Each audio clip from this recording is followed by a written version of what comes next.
तो कैसे हैं दोस्तों आप सब। एक बार फिर से हाजिर हूं आप सभी के लिए एक और नए रिएक्शन वीडियो के साथ। तो दोस्तों मैं हूं आपका दोस्त ऋषभ। तो आज जो वीडियो लेकर आया हूं बहुत ही जबरदस्त और बहुत ही मजेदार वीडियो है।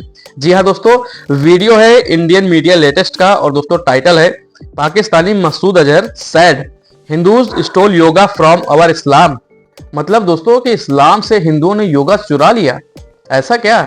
तो दोस्तों मेरा मानना यह है कि जितने भी एजुकेटेड लोग हैं, चाहे भारत के हों, चाहे पाकिस्तान के हों, चाहे दुनिया के किसी भी कोने के हों, वो जाहिल नहीं है। अगर वो एजुकेटेड हैं तो उन्हें पता होगा कि अभी इस्लाम को आए 1400 से 1500 साल हुए हैं और योगा हिंदुओं का जो है वो लाखों साल पुराना है। मैं नहीं कहता हूं, दुनिया की न जाने कितनी रिसर्च कहती हैं। आप उसे तो मानिए, अगर मेरी बात नहीं मानते तो कैसे चुरा लिया हिंदुओं ने योगा, वो भी इस्लाम से। मसूद अजहर आतंकवादी मसूद अजहर कई हिंदुस्तानी मासूम बेगुनाहों का सबसे बड़ा कसूरवार अगर कोई है, हाफिज सईद के बाद मसूद अजहर को यूनाइटेड नेशन ने भी आतंकवादी घोषित किया हुआ है। इंडिया के खिलाफ फिर से जिहाद करेंगे, इंडिया के अंदर घुस के।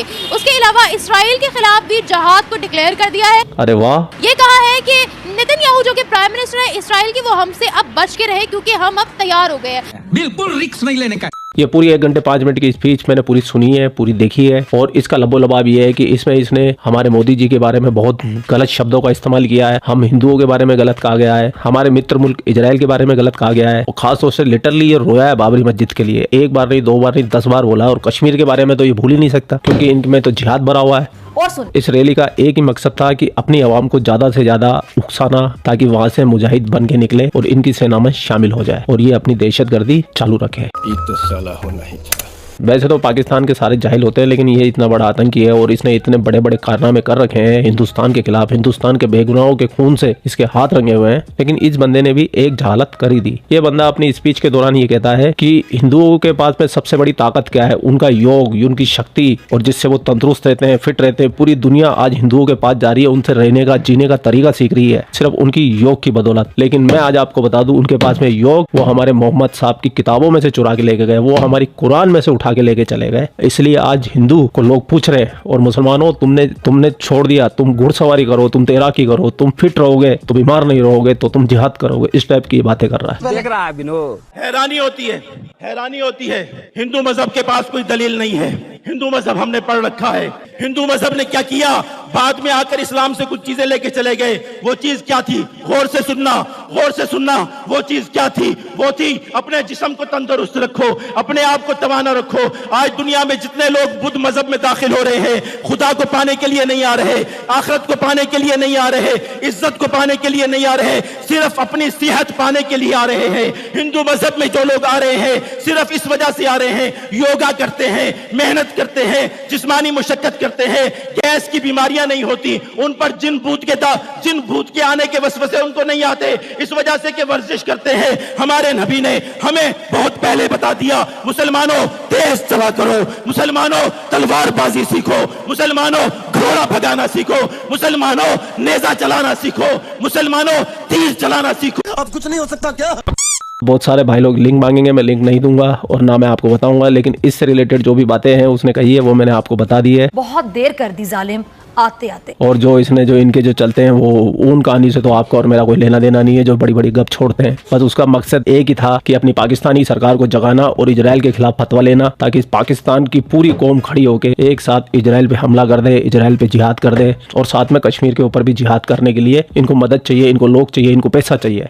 ये इसका मकसद था। हाँ भाई हाँ। खैर मैं इस आतंकवादी को ये बोलना चाहूंगा, तुमने पूरी जिंदगी इस काम में लगा दी, लेकिन तुम कश्मीर का 1 इंच भी नहीं ले पाए। तुमने हिंदुस्तान को जितना डैमेज करने की कोशिश की, हिंदुस्तान उससे कहीं ज्यादा आगे बढ़ता गया, तरक्की करता गया। अल्लाह तौबा। मैं ये कहूँगी कि हमें इसराइल और इंडिया के खिलाफ जिहाद करना चाहिए, क्योंकि जिस तरह उन्होंने हमारे जो फ़लस्तीन के लोग हैं, ठीक है, उनको जिस तरह उन्होंने ऊपर उनके ऊपर बॉम्ब्स कराए हैं, उनको तंग किया है, छोटे छोटे बच्चे जो हैं उनके ऊपर बिल्डिंग्स गिरी हैं, सब कुछ हुआ है। तो हमें चाहिए कि हम मुसलमान हैं और हम इंसानों के लिए, एटलीस्ट इंसानों के लिए खड़े हों, ठीक है, और उनके खिलाफ जिहाद करें। तो ये जो चीफ़ ने किया है ये बहुत अच्छा किया है। 20 साल इंडिया के खिलाफ करना या इसराइल के खिलाफ? हमें चाहिए कि हम पहले इसराइल के खिलाफ करें, क्योंकि वहाँ पर जाने जा रही हैं। उसके बाद अगर इंडिया हमारे कश्मीर को तंग करता है तो फिर हमें इंडियंस के खिलाफ करना चाहिए। आप ये समझने की गलती कभी मत करना कि हमारा खाना एक है, हमारा कल्चर एक है, हमारा बोलचाल एक है, हमारा उठना बैठना एक है। बिल्कुल नहीं है। इनकी और आपकी सोच में जमीन आसमान का फर्क है। इनके यहाँ बच्चा बच्चा जहरीला होता है। कोबरा का बच्चा पैदा होते डंक लेके पैदा होता है, वो पाकिस्तानी है जिनके अंदर आप मोहब्बत तलाशते हैं। मैं नहीं कहता पाकिस्तान में 100 के 100% लोग खराब है, लेकिन 90 से 95 लोग ऐसे ही कोबरा के बच्चे हैं जिनके अंदर हिंदुस्तान को लेकर और हिंदुओं को लेकर नफरत भरी हुई है। मैंने पहले बोला कि पहले इसराइल पर करें, तो इसराइल के बारे में बात करती हूँ। इसराइल की फौज के अंदर मुसलमान मौजूद है। ये वही मुसलमान हैं जो गजा के अंदर ऑपरेशन कर रहे हैं, अपने मुल्क इसराइल के लिए लड़ रहे हैं। फिर तो हमें मुसलमानों के लिए भी जिहाद करना पड़ेगा, उन मुसलमानों के अगेंस्ट जिहाद करना पड़ेगा। आपको मंजूर है? मेरा ख्याल है मंजूर है, क्योंकि हमें इस टाइम ये नहीं देखना चाहिए कि हम मुसलमान के ख़िलाफ़ करें या हम किसके ख़िलाफ़। हमने सिर्फ अपनी इंसानियत को बचाना है कि जो छोटे छोटे बच्चे हैं उनकी जानें जा रही हैं, हमें उन इंसानों को बचाना है। बेशक मुसलमान फ़ौज में हैं, लेकिन हमें करना चाहिए जहाद। खैर, पूरा वीडियो आपने देख लिया। वीडियो देखने के बाद में आपकी क्या राय है, कमेंट सेक्शन आपका है। आप भी कमेंट करके अपनी राय रख सकते हैं। आप लोग अपना ख्याल। तो दोस्तों ये थी आज की वीडियो और आप लोगों ने देखा है कि भाई कितनी जबरदस्त भाई ने वीडियो बनाई थी और वीडियो इतनी अच्छी थी कि मैं आप सभी को बीच में भी कोई चीज नहीं बता पाया और मेरा रोकने का मन ही नहीं कर रहा था। तो दोस्तों ऐसा लग रहा था कि वीडियो चलती ही जाए, खत्म ही ना हो। फिर भी अब बात करें योगा की, तो जो एजुकेटेड लोग हैं, चाहे वो जिस धर्म को मानने वाले हों, चाहे वो जिस कंट्री में रहते हों, उन्हें ये अच्छे से पता है कि इस्लाम को आए हुए अभी कितने दिन हुए हैं।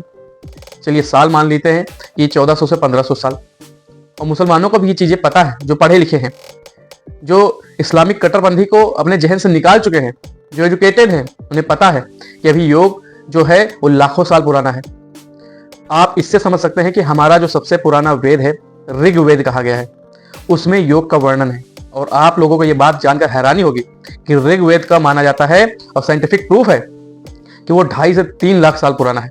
अब आप सोचिए कि अगर किसी के द्वारा, किसी धर्म के द्वारा लिखी हुई एक पुस्तक, एक वेद इतने साल पुराना है, उसमें चीजें जो लिखी गई हैं वो अगर 2.5 लाख साल पुरानी है, तो सोचिए कि जो लिखने वाले लोग हैं, उस धर्म को मानने वाले लोग हैं, वो कितने साल पुराने होंगे। एक सोचने वाली बात है। मैं हिंदू धर्म को मानता हूं, मैं सनातन धर्म को मानता हूं और बाकी धर्मों की रिस्पेक्ट करता हूं। तो अब बात करें आगे, तो आप लोगों को ये न्यूज शायद आप लोगों ने जानी है या कहीं सुनी होगी या शायद कहीं आप लोगों ने पता नहीं देखी होगी, लेकिन फिर भी मैं बता दे रहा हूं कि अभी कुछ दिनों पहले दुनिया में एक सील लोगों को मिली है, एक मूर्ति मिली है। वो हमारे भगवान भोलेनाथ शंकर जी की थी। तो आप समझिए कि वो मूर्ति जो थी, वो छोटी सी, उसमें उन्हें एक योग की मुद्रा में बैठे हुए दिखाया गया है। और जब साइंटिस्टों द्वारा उसकी कार्बन डेटिंग की गई तो वो लाखों साल पुरानी निकली। अब आप इसी से अंदाजा लगा सकते हैं कि कितना पुराना है योग और कितना पुराना है सनातन। मैं बड़ाई नहीं कर रहा हूं, जो सच्चाई है, हकीकत है, जो फैक्ट है, वो मैं बता रहा हूं। तो दुनिया अगर समझे तो बहुत पुराना है सनातन धर्म और सनातन धर्म के मानने वाले लोगों का कल्चर।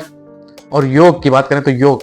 और दूसरी तरफ दोस्तों अगर बात करें कि भारत के अंदर सबसे ज्यादा आतंकवाद फैलाने और सबसे ज्यादा आतंकवादी घटनाओं को अंजाम देने में जिसका हाथ है, पाकिस्तान के अंदर भारत के खिलाफ जहर घोलने में सबसे ज्यादा जिसका हाथ है, पाकिस्तान के दिलों में, पाकिस्तान वालों के दिलों में नफरत भरने का काम जिसने सबसे ज्यादा किया है, वो एक ही शख्स है जिस पर ये वीडियो है, मसूद अजहर। आप लोगों को पता होना चाहिए और पाकिस्तानी ये नहीं समझते। जब इनकी इस आतंकवादी फैक्ट्री में पैसों की कमी होती है तब ये आ जाते हैं पाकिस्तान के लोगों के सामने और वही पुराने कश्मीर का आलाप करने लगते हैं, राग गाने लगते हैं और भरने लगते हैं पाकिस्तान के दिलों में, पाकिस्तान के लोगों के दिमागों में जहर, भारत और भारतीयों के खिलाफ, हिंदुओं के खिलाफ। तब सोचिए कि कितने खतरनाक लोग हैं दुनिया के लिए। इसी वजह से आज यूएन ने इन्हें एक इंटरनेशनल आतंकवादी घोषित कर रखा है। इसके बावजूद ये पाकिस्तान के अंदर खुलेआम रैलियां करते हैं, खुलेआम चलते फिरते नजर आते हैं। पाकिस्तान की आर्मी, पाकिस्तान की पुलिस ने इन्हें कोई रोक नहीं लगा रखी।